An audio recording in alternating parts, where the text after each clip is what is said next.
டெல்லியில நடந்த நிகழ்வை கண்டு ஒட்டுமொத்த திமுக கூடாரமும் மோடி எதிர்ப்பாளர்களும் கண்ணீர் விட்டு கதறின காட்சிகளை இன்னைக்கு காண முடிஞ்சது. அதை பற்றி தான் இந்த பதிவில் விரிவாக பார்க்க போறோம்.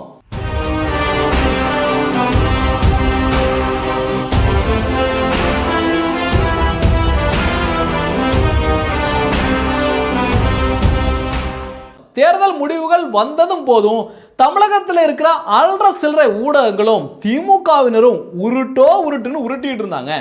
என்ன உருட்டுனாங்கன்னா, பிரதமர் நரேந்திர மோடி அவர்கள் பதவியேற்பதற்கு சான்ஸே இல்லப்பா, சந்திரபாபு நாயுடு கால வார போறாரு, நிதிஷ்குமார் அவர்கள் கால வார போறாரு, சந்திரபாபு நாயுடு கிட்ட எங்க தளபதி ஸ்டாலின் அவர்கள் பேசிட்டாரு, அதனால சந்திரபாபு நாயுடு அவர்கள் அங்க விமான நிலையத்திலே ஒரு முடிவோட போயிருக்காரு, அவ்வளவுதான்.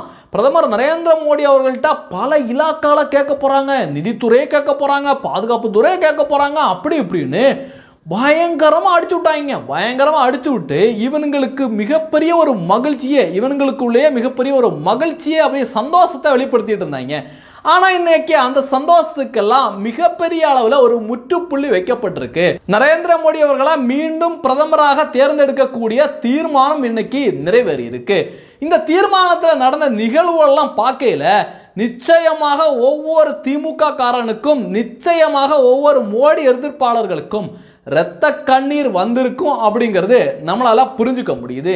அந்த விழா நடக்கிற அந்த பாராளுமன்ற அலுவலகத்துக்குள்ள பிரதமர் நரேந்திர மோடி அவர்கள் வரையில அவருடைய நடையே ராஜ நடையா இருந்துச்சு. அதை இன்னைக்கு பாரதிய ஜனதா கட்சி ஆதரவாளர்கள் பாஷா மியூசிக்கோட போட்டு பட்டை கிளப்பிட்டு இருக்காங்க.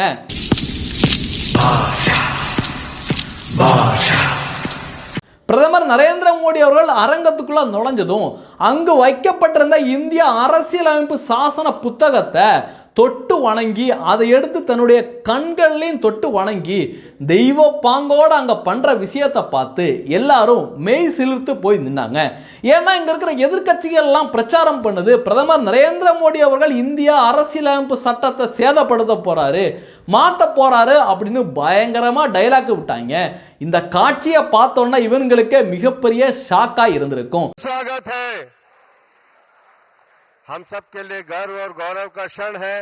माननीय प्रधानमंत्री जी संविधान को नमन कर रहे हैं। भारत माता की, भारत माता की, वंदे वंदे वंदे वंदे। அடுத்து பிரதமர் நரேந்திர மோடி அவர்கள் அங்க போய் அமர்வதுக்குள்ள கைத்தட்டல் சத்தத்தை கேட்கணுமே, ஐயோ விண்ண பிளக்கிற அளவுக்கு இருந்துச்சு.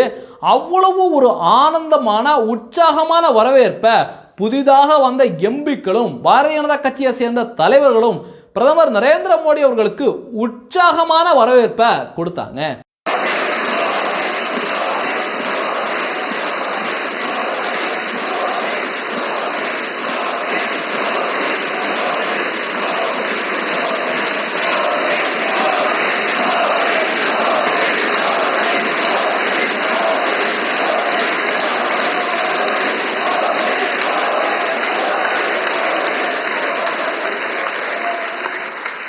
அடுத்து நடந்த ஒரு நிகழ்வு தான் திமுக காரனுக்கு எல்லாமே உட்கார்ந்த இடத்துலயே போற மாதிரி நிகழ்வு நடந்து போச்சு.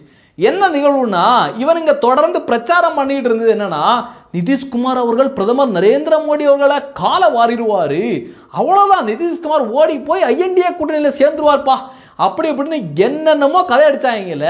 இன்னைக்கு நிதிஷ்குமார் அவர்கள் பிரதமர் நரேந்திர மோடி அவர்களுடைய காலை தொட்டு வணங்குற காட்சி இன்னைக்கு எல்லாரையும் மெய் சிலிர்க்க வச்சது. என்டிஏ இது கூட ஒரு புறங்க. அடுத்து நிதிஷ்குமார் அவர்கள் பேசினது தான் இன்னைக்கு hot topic.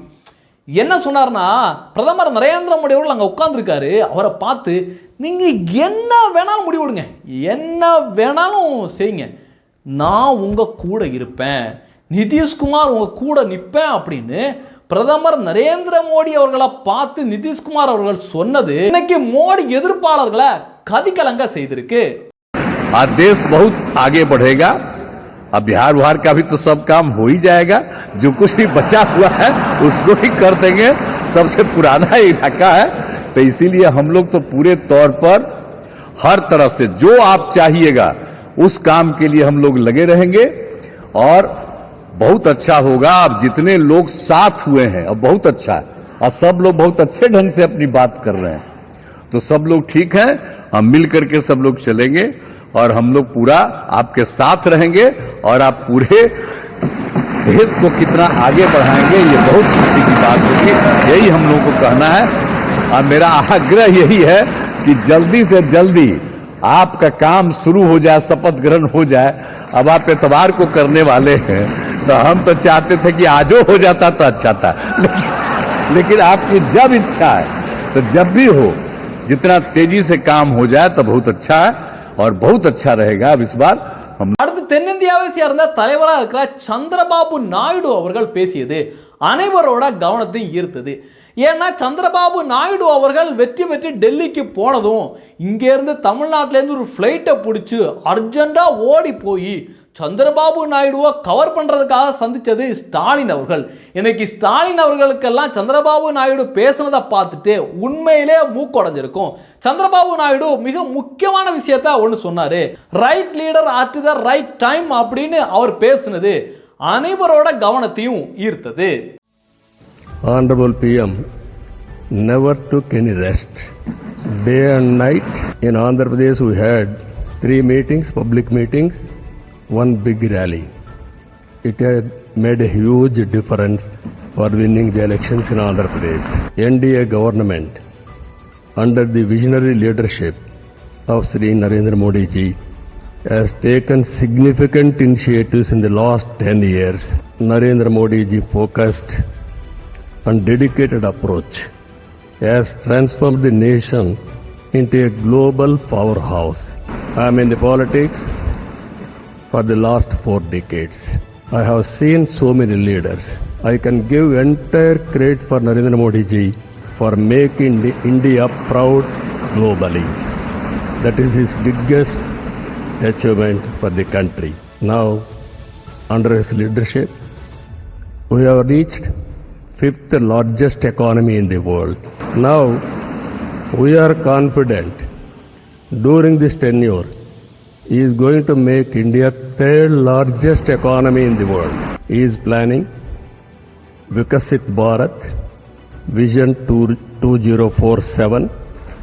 We are very confident under his leadership, India will become either 1 or 2 globally. It is going to happen. I am confident under his leadership, Indians are going to become global leaders in the near future. It is going to happen. Narendra Modi ji is having a vision and also is having a zeal and also his execution is very perfect and also he is executing all his policies with a true spirit. Always to have a leader. Right time is a great asset for the nation. Today, India is having a right leader, right time. That is Narendra Modi. அடுத்து ஜனசேனா கட்சியோட தலைவராக இருக்கிற பவன் கல்யாண் அவர்கள் பேசியது எல்லாரையும் உணர்வு ரீதியாக connect பண்ண ஒரு பேச்சா இருந்துச்சு. அவர் குறிப்பா பேசல என்ன சொன்னார்னா, பிரதமர் நரேந்திர மோடி அவர்கள் தேசத்தோட பிரதமராக இருக்கிற வரைக்கும் என்னுடைய பாரத நாடு எவனுக்கும் தலை வணங்காது அப்படிங்கிற ஒரு விஷயத்தை உணர்வு பூர்வமாக பேசினாரு. Prime Minister Sri Narendra Modi ji, my heartfelt wishes on behalf of Janasena, and I'm fortunate and grateful for giving this opportunity to be here. It started in 2014 in the same place. And Honorable Chandrababu Naidu just said, we're going to see Modi ji to rule this country for 15 years, and it's happening, sir. Chandrababu ji, your prophecy came true. Modi ji, you truly inspired the nation. As long as you are the Prime Minister of this country, our country will never bow down to anyone, sir. இந்த முக்கியமான நேரத்தில் பிரதமர் நரேந்திர மோடி அவர்கள் தமிழகத்தையும் நினைவு கூற மறக்கல.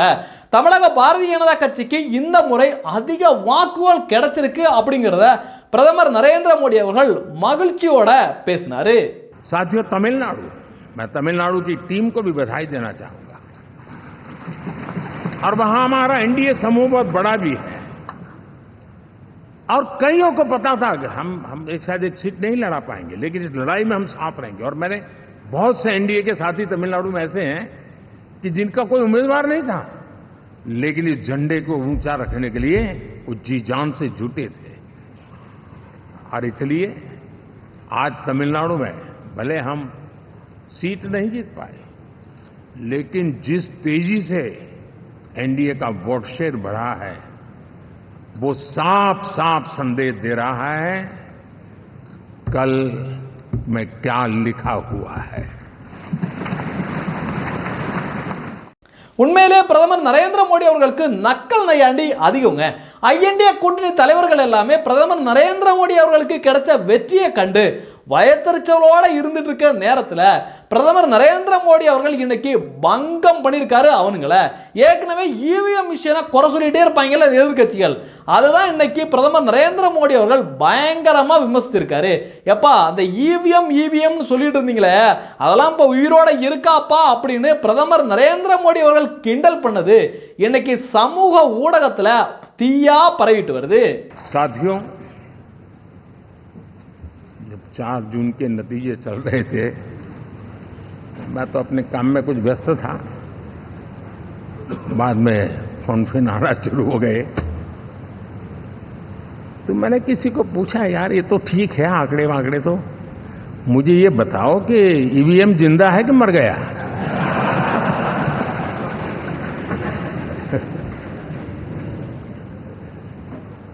क्योंकि ये लोग तय करके बैठे थे कि भारत के लोकतंत्र और लोकतंत्र की प्रक्रिया के प्रति विश्वास ही लोगों का उठ जाए, और लगातार ईवीएम को गाली देना. और मुझे तो लगता था कि शायद इस बार वो ईवीएम की अर्थी क्या जुलूस निकालेंगे, लेकिन 4 जून शाम आते आते उनको ताले लग गए, ईवीएम ने उनको चुप कर दिया. ये ताकत है भारत के लोकतंत्र की, ये ताकत है भारत की निष्पक्षता की, ये भारत की ताकत है भारत के चुनावी तंत्र की, चुनाव आयोग की. और मैं मानता हूं कि ये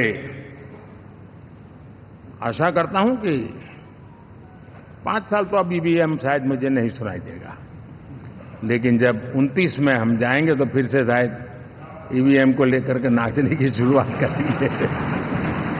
இந்த நிகழ்ச்சி நிறைவடைந்ததும் பிரதமர் நரேந்திர மோடி அவர்கள் பாரதிய ஜனதா கட்சியோட மூத்த தலைவராக இருக்கிற முரளி மனோகர் ஜோஷியும் அத்வானி அவர்களையும் சந்திச்சு வாழ்த்தையும் பெற்றாரு. பாஜக மூத்த தலைவர் அத்வானியை நேரில் சந்தித்து நரேந்திர மோடி ஆசி பெற்றார். இப்படி இன்னைக்கு நடந்த நிகழ்வுகளெல்லாம் கண்டு மோடி எதிர்ப்பாளர்களும் ஐஎன்டிஏ கூட்டணி தலைவர்களும் குறிப்பா தமிழகத்தில் இருக்கிற திமுகவும் ஸ்டாலின் அவர்களும் ரத்த கண்ணீர் வடிச்சிருப்பாங்க. மூலையில உட்கார்ந்து ஐயோ அம்மான்னு கதறி இருப்பாங்க. அந்த அளவுக்கு மாசா செம்மையா இருந்துச்சு இன்னைய எல்லா நிகழ்வுகளும். நன்றி, ஜெய் ஹிந்த், வந்தே மாதரம்.